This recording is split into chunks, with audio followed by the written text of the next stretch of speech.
মানুষের বাইরের রূপটা যতটা সহজে দেখা যায়, ততটা যদি ভিতরের রূপটা দেখা যাইত, তাহলে কারো চেনার মধ্যে কোনো কষ্ট থাকতো না। আমিও আর বলিনি কথা, সে নেয় খোঁজ। একটা সময় ভালোবাসতাম খুব, খবর নিতাম রোজ। প্রতিটি মানুষে বহুরূপে, আমরা একজনকে জানতে পারি ততটুকু যতটুকু সে সামনে তুলে ধরে।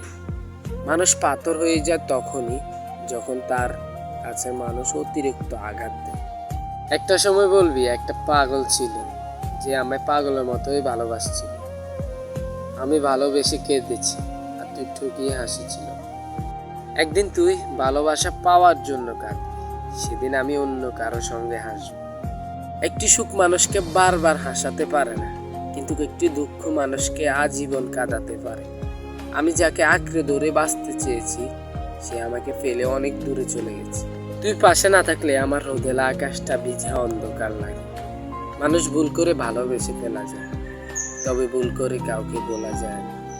মানুষ ট্রেনের মতো এক লাইনে চলে, তবে বিশেষ ঘটনার পর তাকে নতুন লাইনে দেখা যায়।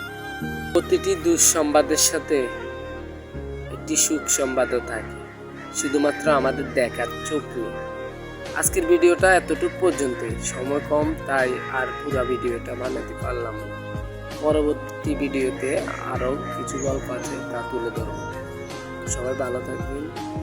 আসসালামু আলাইকুম।